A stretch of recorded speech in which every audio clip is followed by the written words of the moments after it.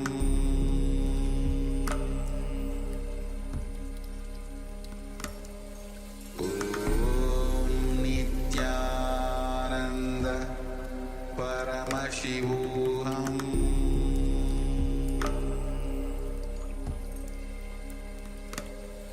Om Nityananda Paramashivoham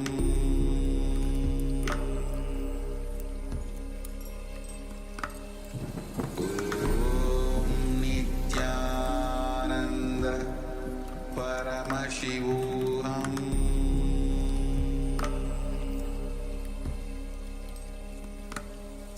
Om Nityananda Paramashivoham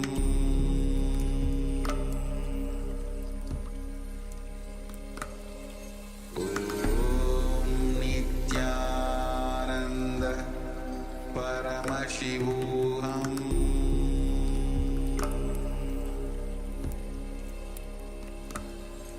Om Nityananda Paramashivoham.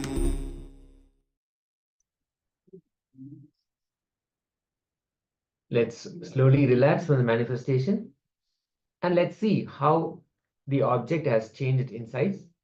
Let us quickly verify. Let us measure the object now at the end of this manifestation. Ma Shukra Indrananda, looks like there is some manifesting happening. Let's hear it, how the manifestation went. Ma Guru Prasadini, Ma Jnana Guru Prasadini, and Shante Chu, Ma Pauline Wang, Mahatma Jyotikananda, and Ma Shukra Indrananda is sharing. The weight increased from 25.26 grams to 25.30 grams. That's fantastic. Awesome. It's a very small object. It's actually a puja vessel, it looks like. So fantastic. That's great. And so beautiful that the manifestation is happening. Doing weight of the object. I got it. Great. No matter how, in what form, in what way Paramashiva manifests through us, he's actually still ready, willing, and waiting for us to manifest through us. Only when we get into oneness with him, he starts manifesting immediately. So in whatever way he manifests, it's always a cause to celebrate. Swamiji, being in our inner space, completely, powerfully manifesting through us, that's the most blissful experience that we can go through. So always a reason to celebrate. Thank you so much for sharing that with us. Now with that, we'll enter to the next segment. Here, we'll be looking at how we can live a life beyond limits. What is the leadership consciousness and how we can develop it? What are the qualities of leadership consciousness? And more importantly, how we can immediately bring those qualities. What needs to be done? The cosmic tools, the powerful cognitions, the meditations and processes, all of that. So let us now come back to the space of listening, sitting straight as possible, and give our authentic listening to the Supreme Pontiff of Hinduism, Swamiji, so we can connect with him and receive the powerful truths about how we can live a life beyond all the limits that we set for ourselves. Yes. So when you say about life beyond limits, so what is that is stopping us to live a life beyond limits? And what is the step that we can take to live a life beyond all the limits? Swamiji will be guiding every step. So be available full time, give a listening, so that you can take responsibility for your life and others' life, to go beyond, to live a life beyond limits. Let's begin.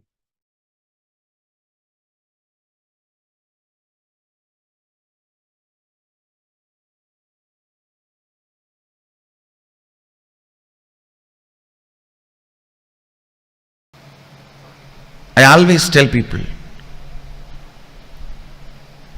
your reason should be reasonable.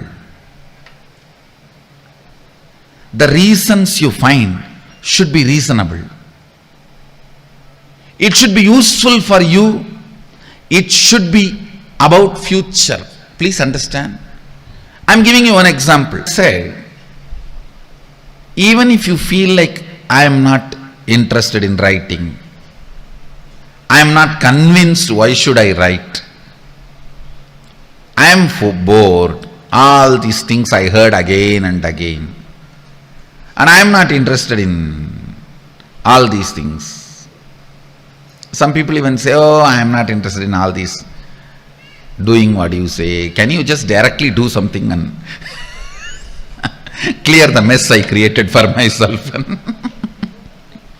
without asking us to do anything? Understand, when you want your freedom, you need to take responsibility. I can do it for you. It is possible.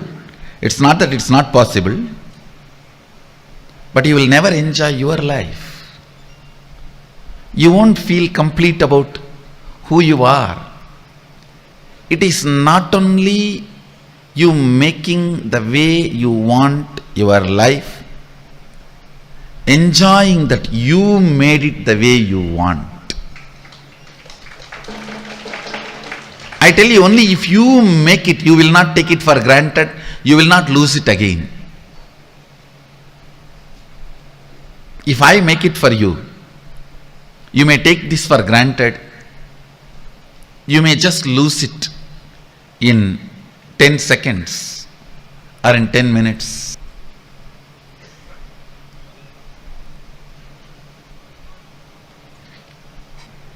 I am giving you one example.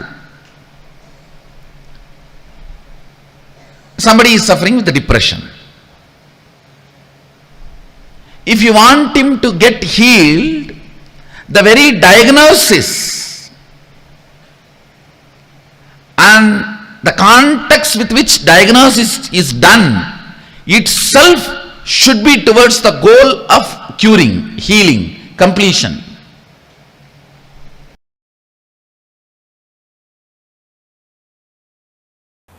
Postponing is the pattern which makes you not to see the stark reality as it is and gives you a kind of a consolation. Be very clear. If you don't do now, when are you going to do? What is going to move you tomorrow if you can't be moved today? I have seen even in the people's decision towards the spiritual initiation, for example, to attend the inner awakening, everyone knows they have to transform, and everyone knows inner awakening is the path, but just by postponing, they console themselves saying, after all I am watching the satsang every day, what is there? I will go later on, next month, next year, next week. Don't think if you are postponing inner awakening, it is an inaction. If you are postponing inner awakening, you are supporting inner slumber. You are continue to support inner weakening.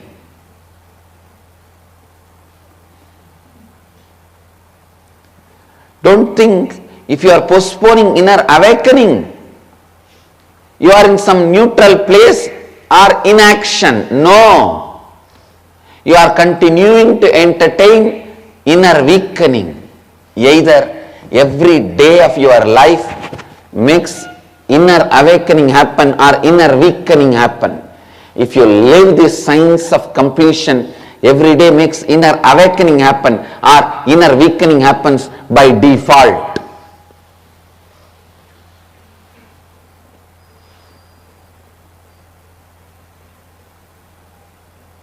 By postponing the surgery, don't think you are in the space of inaction, you are in the space of unaction.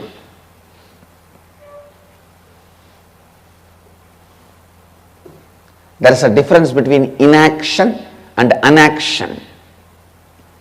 If there is no difference as per the English dictionary, I am giving the difference now. Take it. When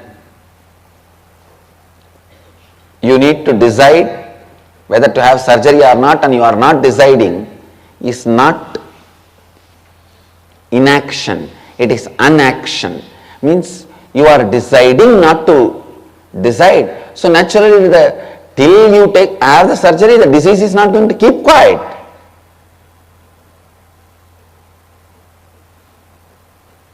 It is going to spread and take your life and make more life the more miserable, make your life more miserable, make your life more complicated. Listen.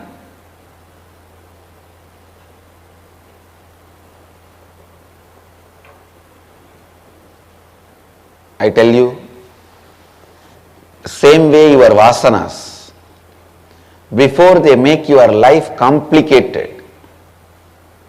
For example, if you are having gas trouble, before that leads to serious complications, use kadkapudi and clean it. If it becomes serious complication, after that just kadkapudi cannot help.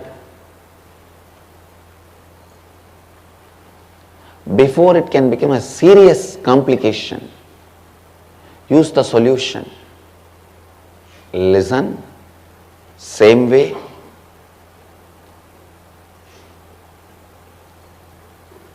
Same way.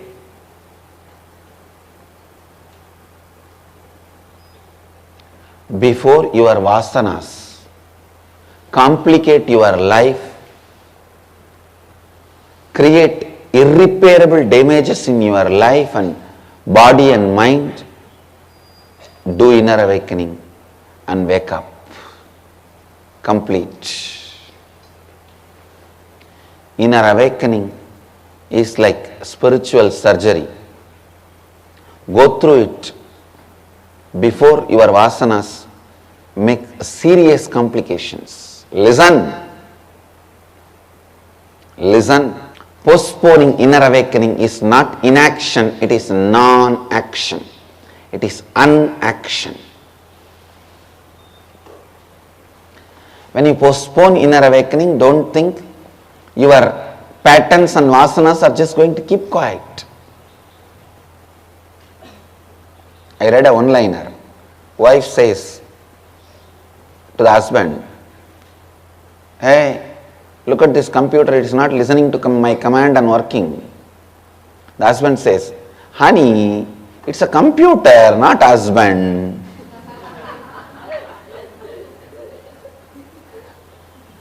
So don't think when you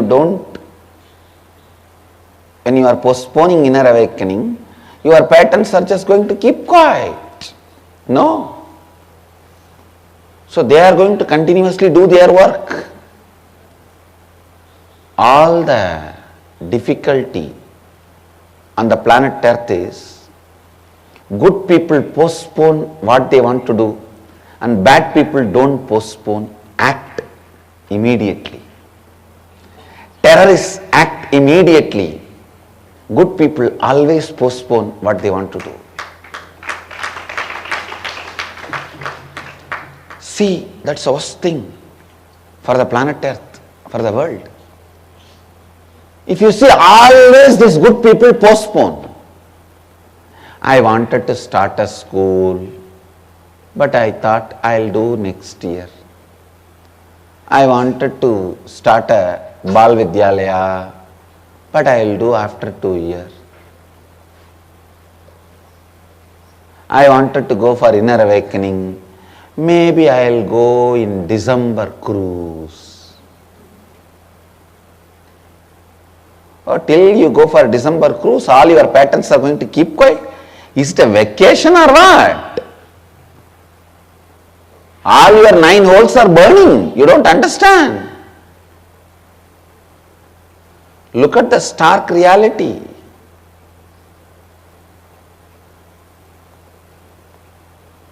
Listen, good people go on postponing what they want to do. But the terrorists, are they going to keep quiet? Are they keeping quiet? Have you seen a terrorist? I wanted to bomb that building, but I will do it after 2 years. No. If terrorists think like that, it is good for the world. But terrorists don't postpone.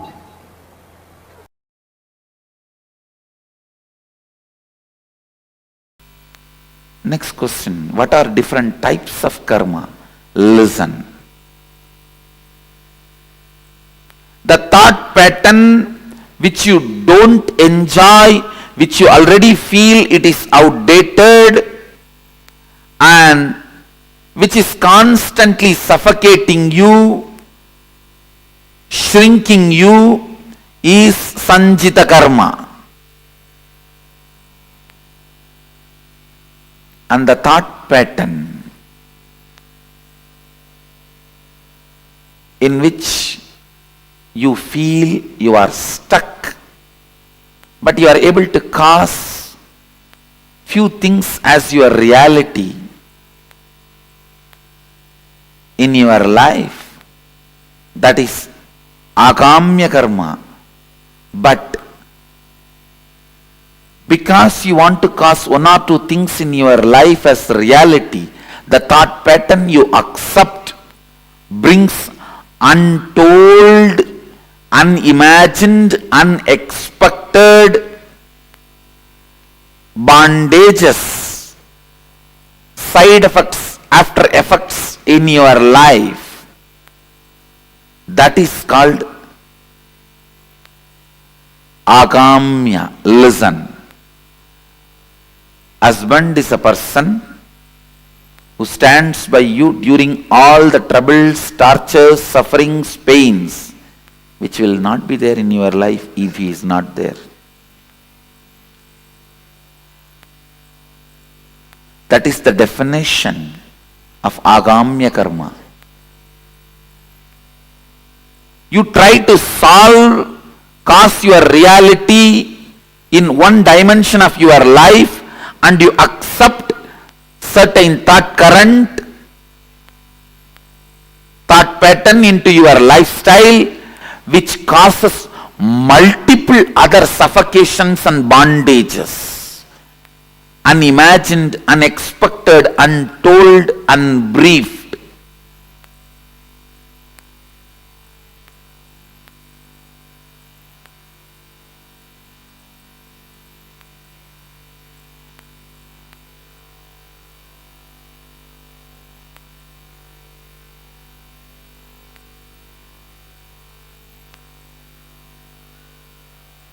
Understand?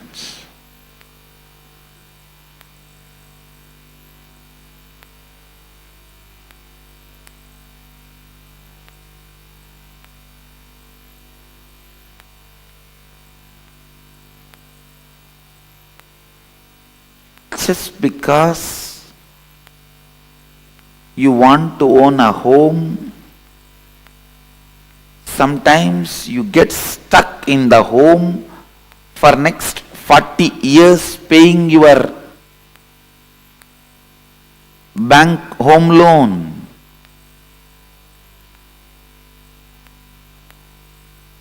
You want home. That's the reality you want to cause. But when you cause that reality, the thought current you accept and assume on you, the responsibility you bring upon you, can suffocate and bind you in unimagined, unexpected, untold, unseen multiple ways. This is the example for agamya. Prarabdha means not ready to allow either the outdated suffocating thought pattern or the thought pattern which causes your reality partially, deciding boldly to go on renouncing any thought current, thought pattern, even if you suspect them that they are not going to cause your reality completely. If you go on discarding, the discarding will become a lifestyle. That discarding thought pattern, thought trend, thought current is prarabdha.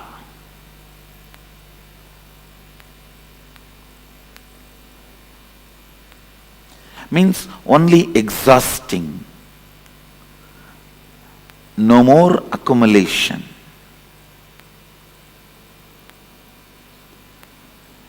Waking up to the reality. Any thought current, any thought trend cannot cause all my realities as reality. Coming to that understanding and waking up to that reality is enlightenment.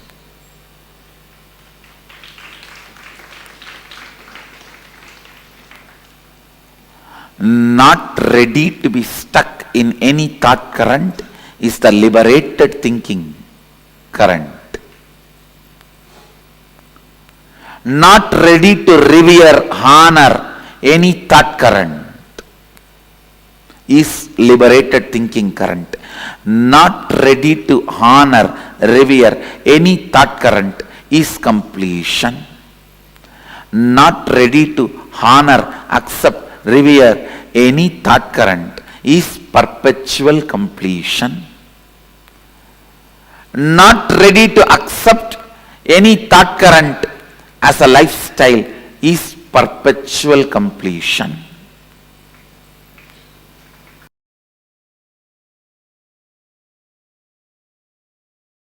Shreyan dravyamayat yangyat jnana yangyaha parantapaha sarvam karma kilam partha jnane parisamapyate. Translation: sharing of understanding is far superior to sharing of wealth. O scorcher of enemies, all these are actions, and O son of Pritha, they all culminate in the experience of consciousness.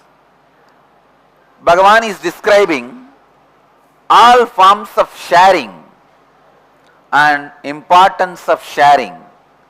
Please understand, first thing, human being is not island as you constantly believe and made to believe. If a water you drink is poisoned, it's not that only you are going to die.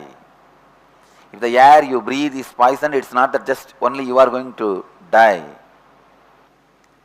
I am not even talking about the social network, that for you, you need to be alive, you need road, infrastructure, buildings, business, which is produced by the society and country, so you are bound to society and country. No, I am not talking in social angle.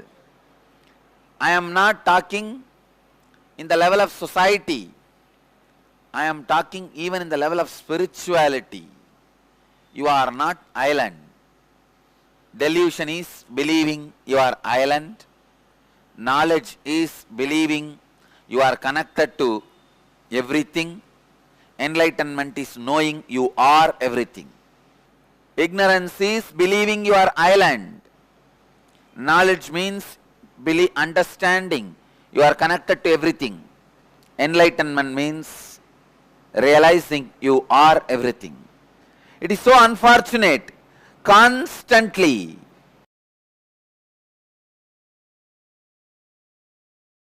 for example, let me touch only one part of your physiology. The spleen. Normally how a man's spleen functions, if he is given the social conditioning of fight or flight response, how the spleen functions, if he is given the spiritual response, I can say yogic psychology, the way to face the reality, if he is given that understanding, how his spleen functions. Spleen does not need outer situation to make you feel suffocated or threatened. Same way, your root center does not need outside man or woman to make you experience the stimulation.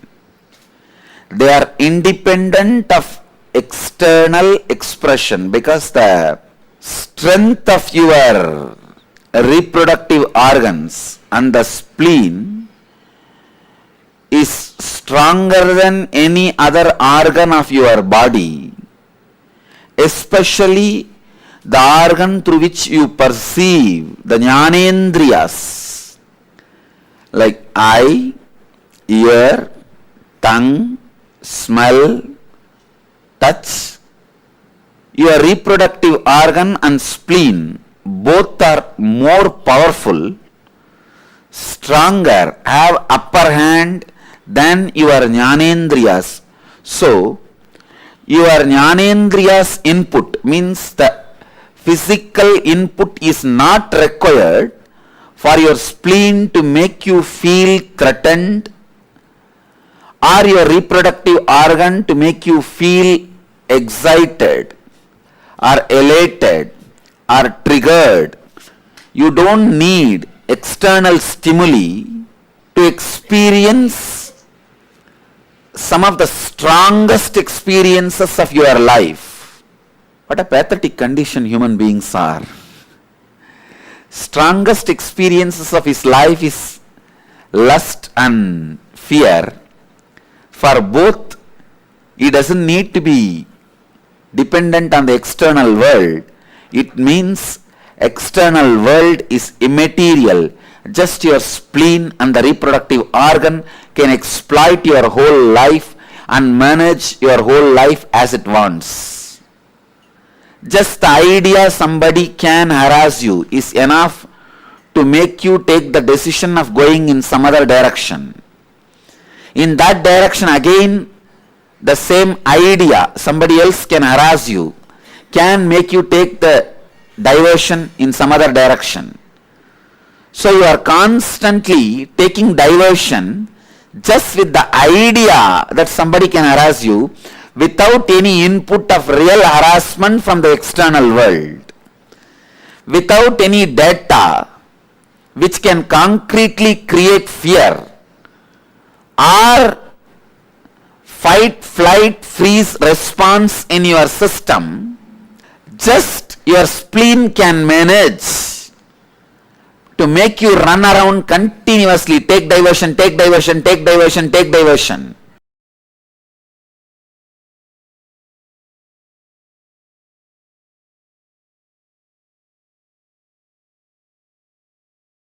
Paramashivoham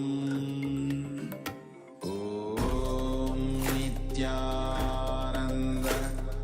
Paramashivoham Om Nityananda Paramashivoham Om Nityananda Paramashivoham Nityananda Paramashivoham Om Nityananda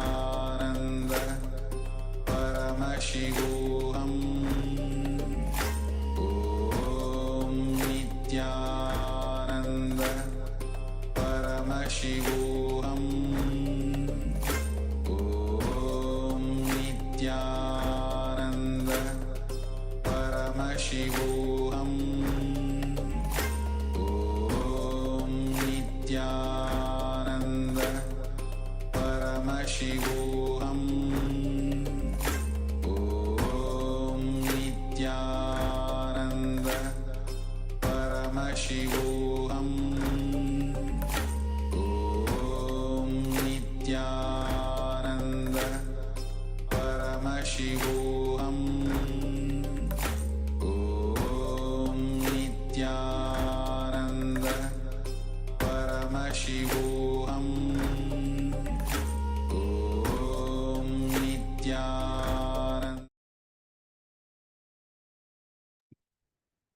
Nityanandam. After that powerful session with Swamiji, Supreme Pontiff of Hinduism, let us now internalize the truths that were delivered and see how we can directly apply them and create that leadership consciousness. Swamiji has given not just the intellectual understanding behind it, the cosmic truth behind it, but also the powerful internalizing process, how we can exactly apply whatever that Swamiji has given, the cognitions, and how we can bring about a change so that we can awaken the leadership consciousness. In the end, it is Swamiji's presence which is going to awaken that leadership consciousness inside us. So let us now be prepared to internalize the truths and become available so that the leadership consciousness can be awakened inside us. So leading our life beyond the limits. How we can do that? First thing that we need to understand is when we want freedom, we all want freedom in so many different ways. For that, we need to take responsibility. And Swamiji was saying, yes, he can give us the freedom, he can give us all that we want, but we still need to complete. We will not be able to enjoy it unless we are complete within ourselves, unless we are complete with ourselves. So if we have even something, one part of us which is not complete, whatever freedom that has been given, whatever gifts that Swamiji gives, whatever initiations, powerful initiations that Swamiji gives, all of that we will not be able to enjoy until we become completely complete within ourselves. So this leadership consciousness can be awakened when we look through and identify what all the incompletions that we carry. With the right understanding and being aware, we can actually be established in a new leadership consciousness. One who can form opinions about people and evolve their opinions when people evolve is a leader. That is the leadership quality, Swamiji says. Not only is forming opinions, but evolve their opinions when people evolve. That person who can do that is a leader. Forming opinion, just forming opinion is middle class. Is Swamiji says, and again, when Swamiji says middle class, it's not based on the economic quality. It's about the conscious quality, evolving the other person also. And as they evolve, evolving their opinions and evolving as well is the real leader. That's the leader's quality. Yes. So only a strong man can evolve his opinion without discomfort. A middle class man can never change his opinion. Only a strong man can say, you see, it is based on a principle that I formed an opinion. Since you have evolved in your principles, now I am evolving my opinion. That's all. So keeping the principles and the person relationship separate, that happens only for leaders. But you need a strong personality to do the job of a leader. Be blissful. Be blissful. Everything around you will happen in the best way, auspiciously, beyond your expectations. Yes, when we cultivate that, just the simple but yet powerful cognition of just I have to be blissful, I want to be blissful.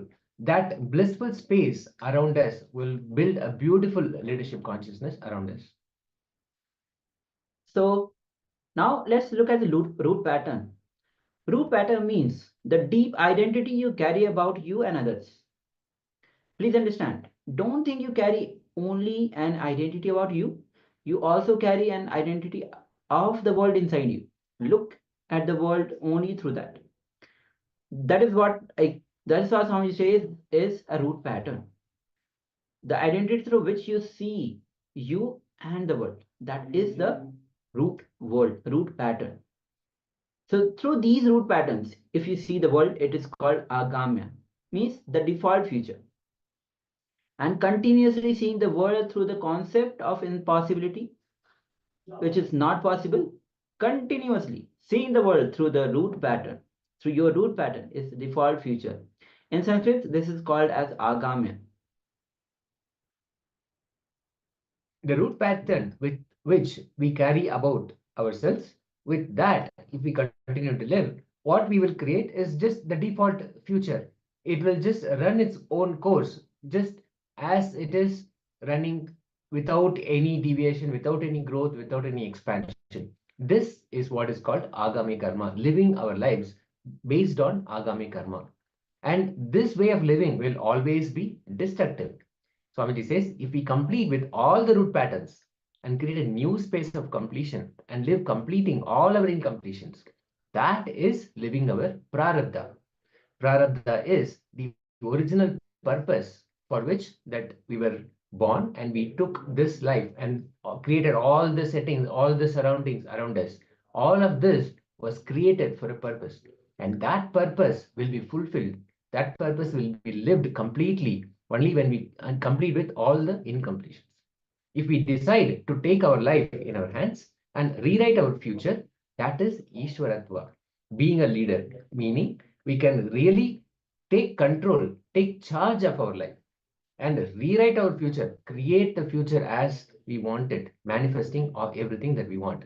That is Ishwaratva or leadership.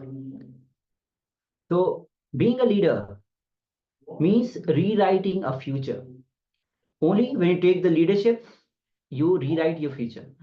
So matter or the wall which is around you, the chair which is you are sitting on, the house you are living in, matter around you is not the reality. So how that matter occurs to you is reality. Whether you are in a temple or in a house, or the wall is same, but in the house, that wall you feel is your house, that is yours. In the temple, you feel that belongs to the God. It is temple.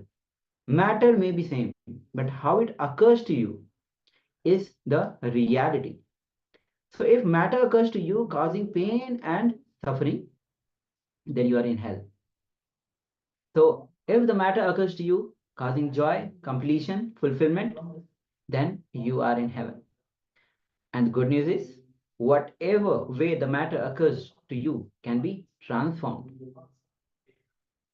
So the man who stops with the idea of impossibility continues to be in the lower worlds, lower existence.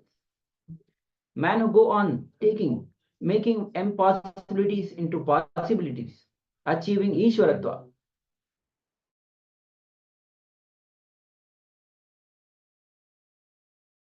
is having leadership consciousness.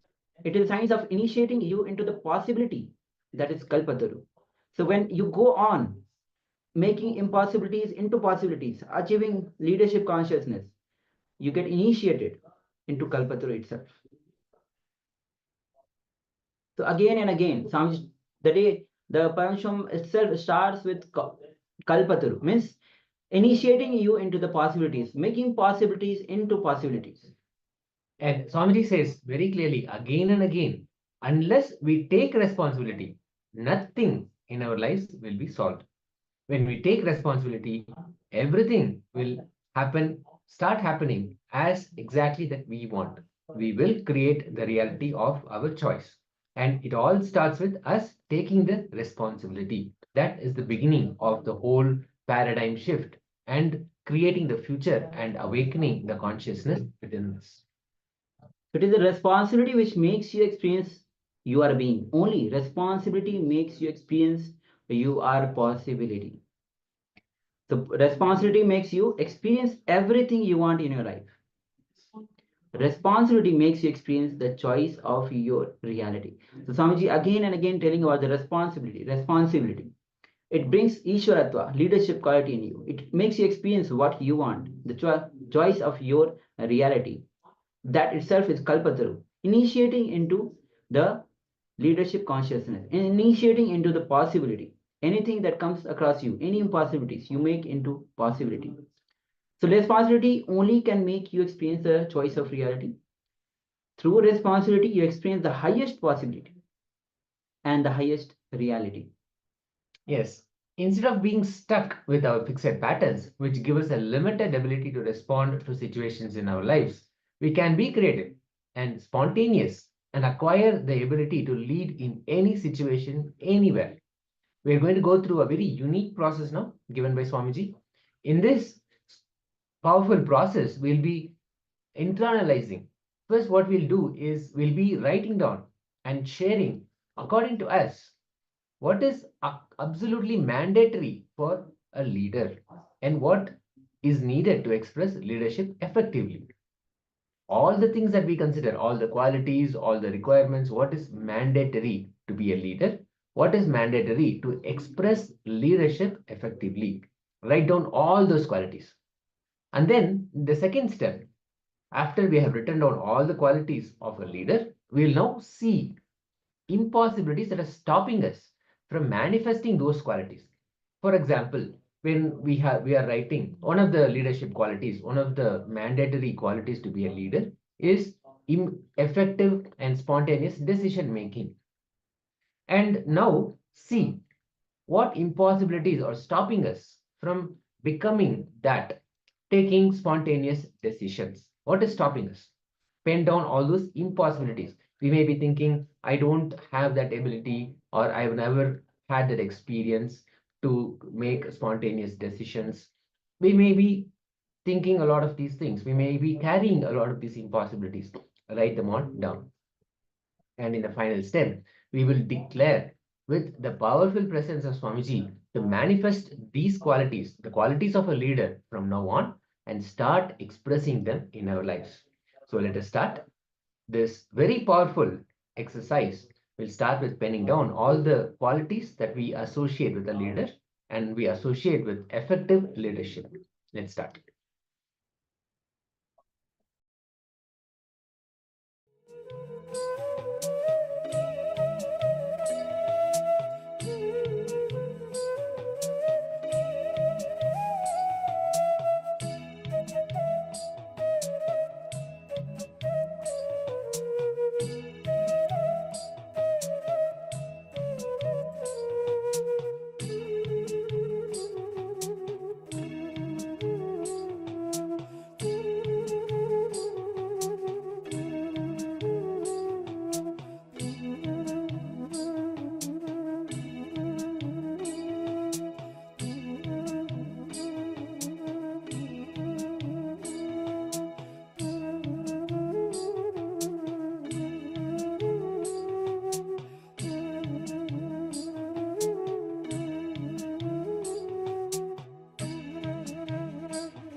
Now, after you have penned down all the qualities that you associate to a leader, to becoming an effective leader, now let us look in and identify all the impossibilities that stop us from manifesting the same qualities. Let's list them. Let's write all of them down. Let's go to step 2. Let's start.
Now, let's move to the last step. All the qualities that we have written, that we have associated with being a leader and being an effective leader, expressing leadership effectively, let us now make a clear, strong declaration. Let us decide to drop all the impossibilities and declare to manifest the qualities that we have written. And here's more importantly, decide to start expressing them in your life. All the qualities which we have thought until now that are not possible for us because we have our reasoning behind it, all those qualities, let us now decide to manifest and start living them. Dropping all our impossibilities, let us make a strong declaration in the powerful space of the Supreme Pontiff of Hinduism. Let us declare to manifest those qualities and start living them right now. Let's start.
Let us slowly relax from the process.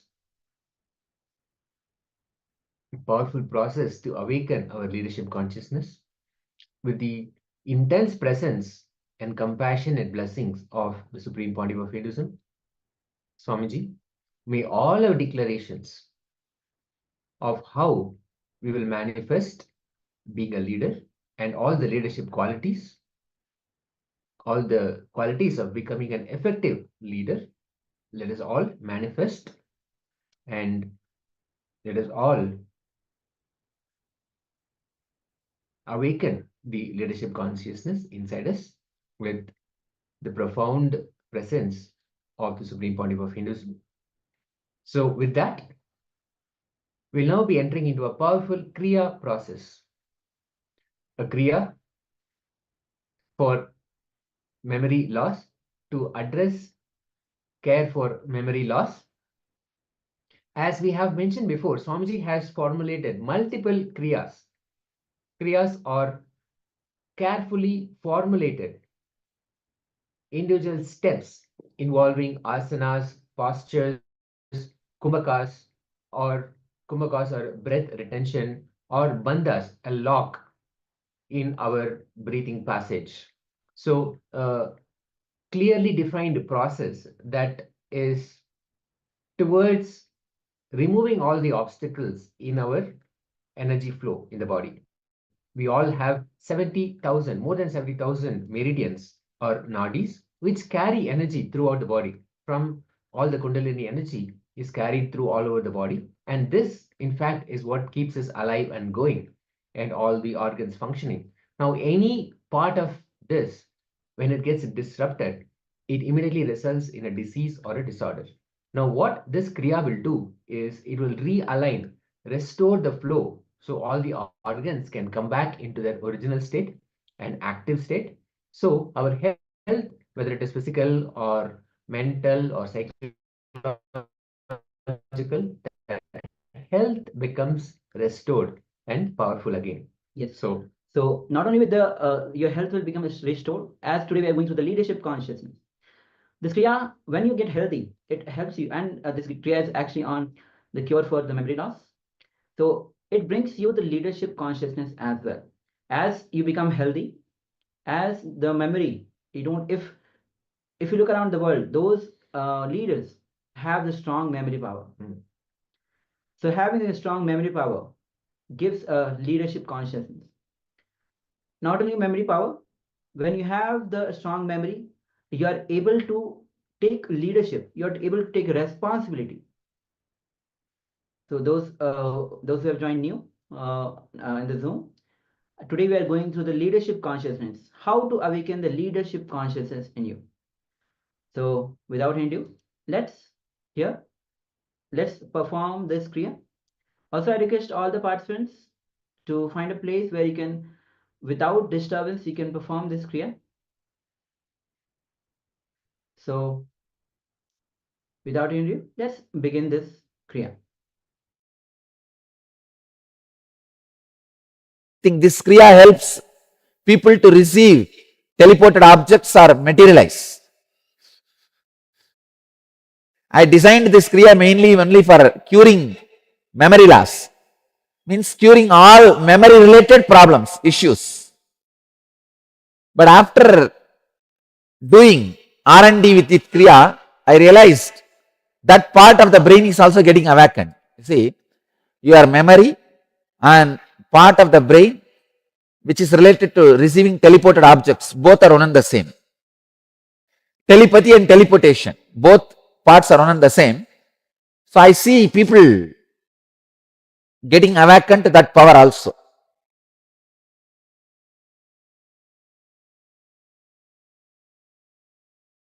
Today's Kriya you may need to master, means at least 48 days you should do. Only then completely the problem will be cleared, but it will be healed once for all. This Kriya will heal all problems related like Alzheimer's,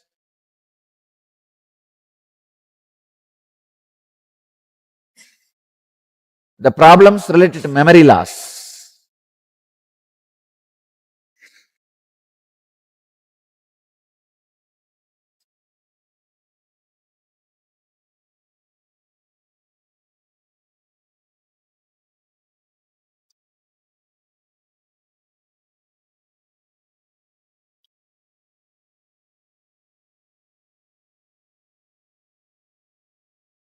Please come to the Virasana.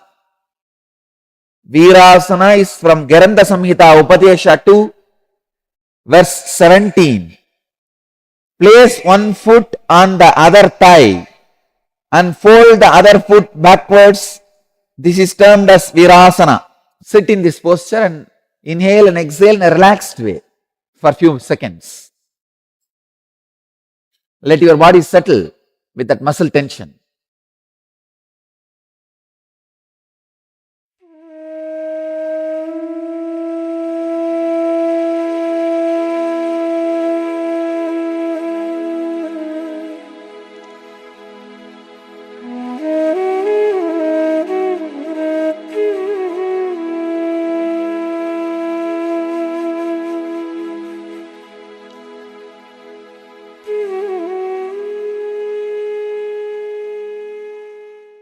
In Virasana, now we will start the next step.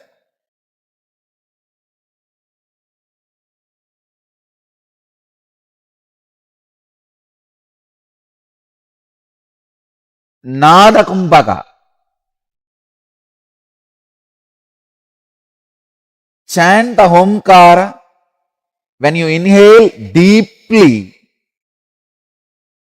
for prolonged time and hold with Omkara inside, exhale in a prolonged way with Omkara. Let me show you.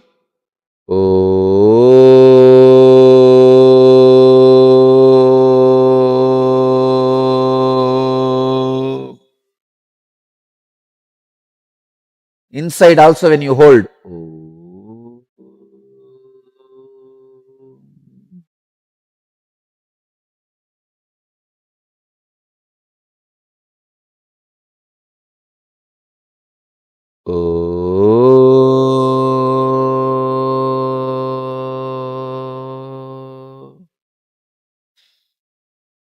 Understand?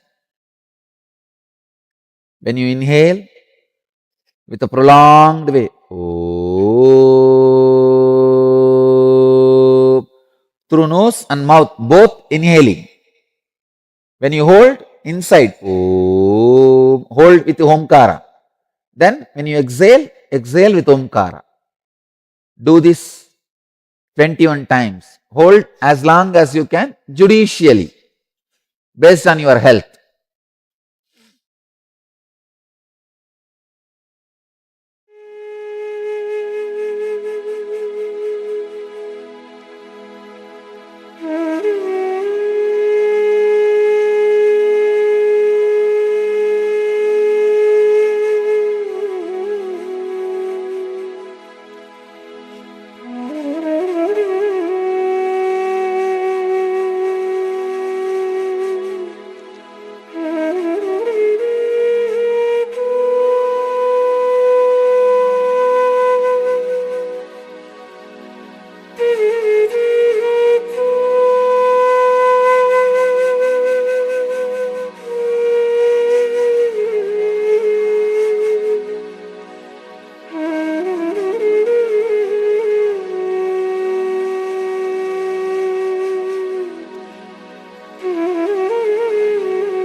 Trinetra Kumbhaka.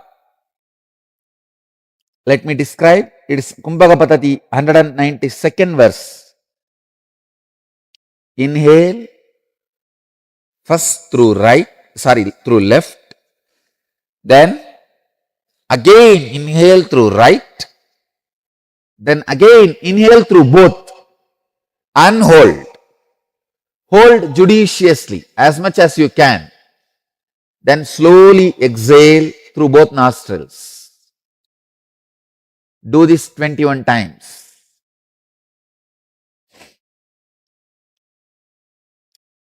Inhale through left without exhaling. Inhale through right also. Without exhaling, inhale through both and hold.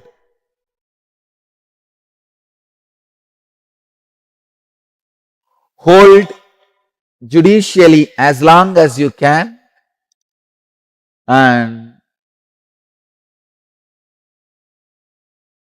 when you can't hold anymore, exhale very slowly. Do this 21 times.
Next, Trishula Kumbhaka, Kumbhaka Patati, 193rd verse.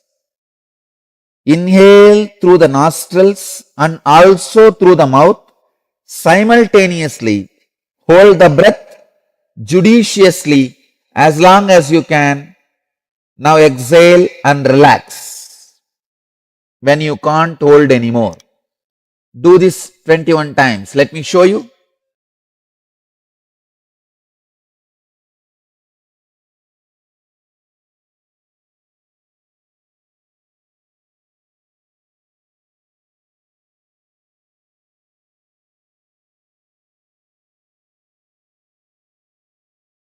Do it 21 times.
this Kriya will completely heal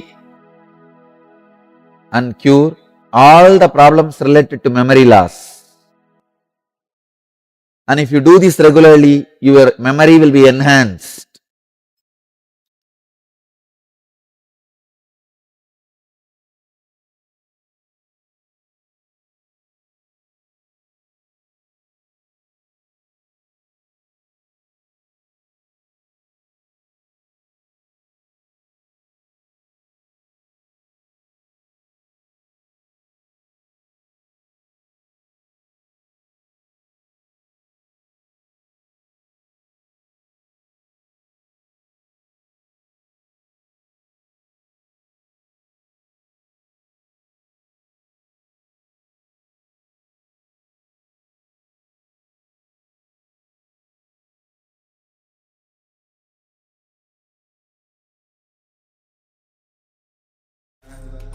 Paramashivoham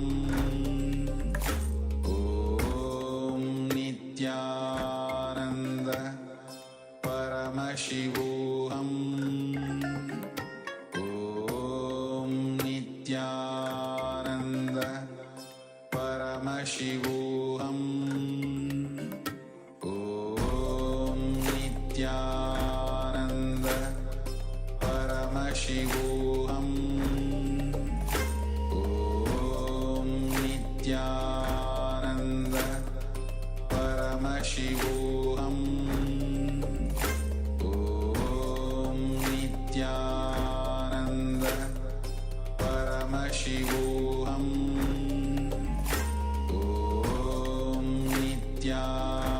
Nityananda Paramashivoham Om Nityananda Paramashivoham Om Nityananda Paramashivoham Om Nityananda Paramashivoham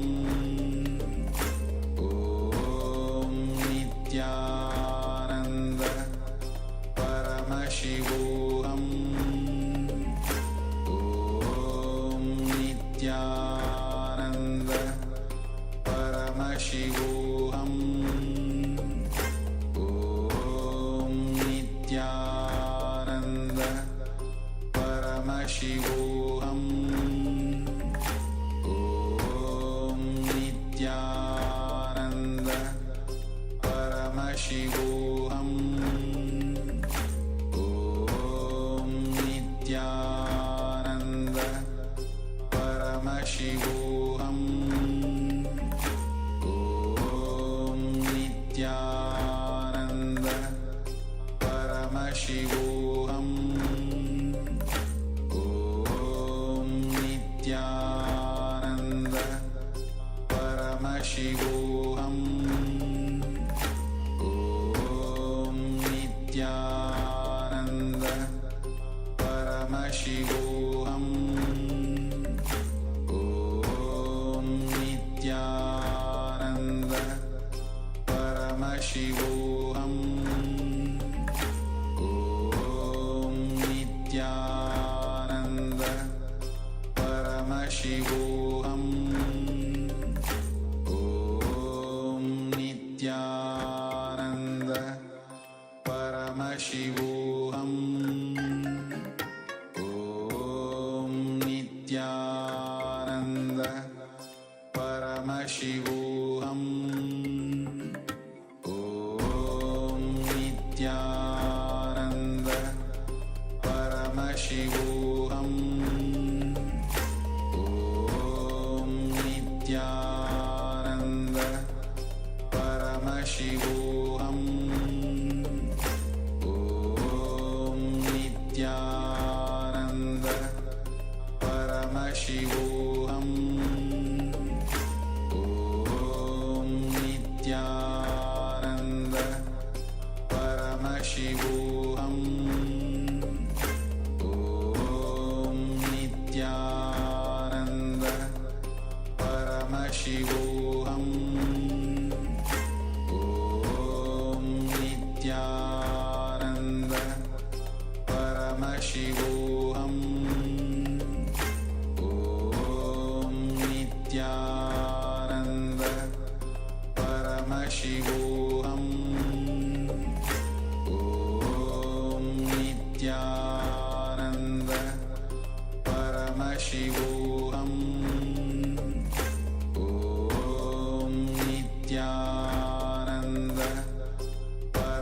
Paramashivoham. Om Nityananda Paramashivoham. Om Nityananda Paramashivoham. Om Nityananda Paramashivoham. Om Nityananda Paramashivoham. Om Nityananda Paramashivoham. Om Nityananda Paramashivoham. Om Nityananda Paramashivoham. Om Nityananda Paramashivoham. Om Nityananda Paramashivoham. Om Nityananda Paramashivoham. Om Nityananda Paramashivoham. Om Nityananda Paramashivoham. Om Nityananda.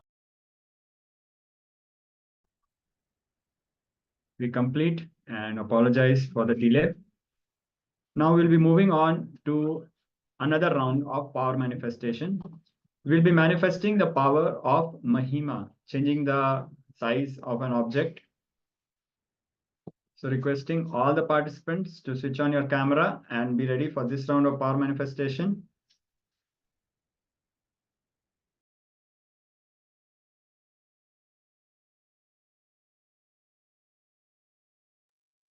So we'll be increasing the size of an object. So quickly gather an object, and you can also have two objects of similar size and shape and weight. So after the power manifestation, you can actually compare them to find out the results of the power manifestation. Ideally, have a electronic weighing machine to accurately see the change in the weight of the object, or have some kind of a scale to measure the change in the size of the object. So quickly gather an object for which we will be changing the size, increasing the size. Now connect with Paramashiva. Understand Bhagavan Paramashiva himself has come down as the Supreme Pontiff of Hinduism, our beloved Guru, Bhagavan Shri Nityananda Paramashivam. Connect with him. Chant the Mahavakya, Om Nityananda Paramashivoham. As you chant and reverberate with the Mahavakya, understand you are Nityananda Paramashivam. Any other identity is delusion. Drop it. Intensely chant the Mahavakya, Om Nityananda Paramashivoham, and give instruction to the object to increase in size. Now we'll be also playing a oneness capsule for all of you to entangle.